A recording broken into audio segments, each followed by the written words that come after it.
Priyanka Evangeli, your internet speech language pathologist, and in this video, I'm going to tell you why imitation skill is very important during child development, as well as how to teach our child to become better at imitating. So let's start from the brain. That's where all action originates. So in our brains, we have something called the mirror neurons. These are a specific percentage of our overall neurons which get activated not only when we do an action, but it also gets activated when we see other people doing something. Let's say you see your friend cry, then there are mirror neurons in your brain that are activated in a similar manner as if you are crying. Similarly, when you see somebody, let's say, pick up a pen from the floor, or when you see somebody speak, you also have the respective neurons, that is the mirror neurons, activating as if you are picking up the pen or as if you are speaking. Now, why am I telling you about mirror neurons? It is because it forms the basis of imitation. So, imitation is an act. Why do we imitate? Why do we have mirror neurons evolutionarily? Why is this ability present in human beings? Because imitating or activating your mirror neurons is one of the ways in which the brain makes sense of the world. One of the ways in which the brain understands what is going on. So it also helps us empathize and sympathize with people. It also plays a very important role in learning, because only when we see other people do something and our brain replays that action, replays the event, do we form understanding of it. So this is very important during learning and during development, because the child needs to be able to imitate, see what another person is doing and do it with themselves, or do it on themselves or with their toys, to be able to understand how it works. Imitation is especially important for early childhood development because children learn speech and learn gestures through looking at other people perform it and imitating it. Children learn play skills by looking at people do various things with objects and doing the same with their toys. So play skills develop and language skills and communication skills develop. Not only this, but imitation also helps with social development. When they see other people performing social acts, being social, interacting with others, they also want to try these things. So that is also one of the areas where imitation is very important. Now let's get into the teaching aspect of imitation. So how do we teach our child to imitate?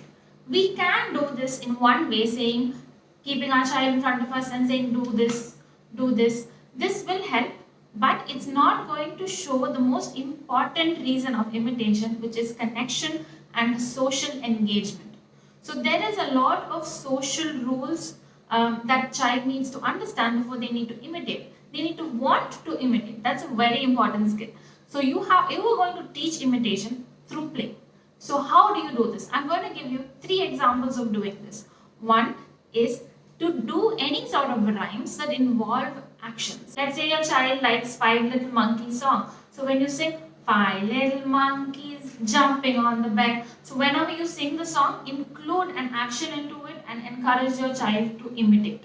This is one way. You can do it with other rhymes too, like mummy finger, where are you? You can try mummy finger, like that. So just pick the rhyme that your child likes to listen and sing and add an action into it. The second way I know works with children is that first observe what your child likes to play with and how your child likes to play with. The other day I had a child who liked to play by putting objects into a box and closing it. So the box was not the toy was a different one I had prepared, but he liked to put certain things into the box and close it. Now I can work my imitation skill into this activity. How is that I can put 2 objects and then I can give him objects to put. So he is also imitating me. And I can open the box and give it to him so that he can also open the box. So this is also imitation. Find the activity activities or the tasks that your child is good at doing and already does, and then work imitation into that activity. Third way to do this is to actually imitate your child's action. Now, let's say your child is suddenly counting, or let's say your child is suddenly pulling his ears. Now, you go in front of your child and do the same thing in front of them. Show them that whatever they are doing is worthy of imitation, so that next time you do something, your child tries to do that with you. Okay, I'm feeling a little generous today, so I'm going to give you a fourth way of doing imitation. This involves taking toys and playing with your child in different ways. Let's say you are a typical household and you have certain toys like a ring or a car or a ball. So I'm just going to give examples with this. So whenever you take a ball, just first see how your child likes to play with it. Some children like to throw it, some children like to turn it, some children like to kick it. So see what they like and imitate that action. So anytime you take a ball, try to get your child to throw the ball. First you throw the ball and show them, and then give it to them to see what they're doing. Or when they do an action, take the ball from them and do the same action and give it back to them. Same way with the blocks. If your child is putting the ring inside the stand, then you can also do that with your child. And with blocks, if your child is building, you take another set of blocks and you build with them.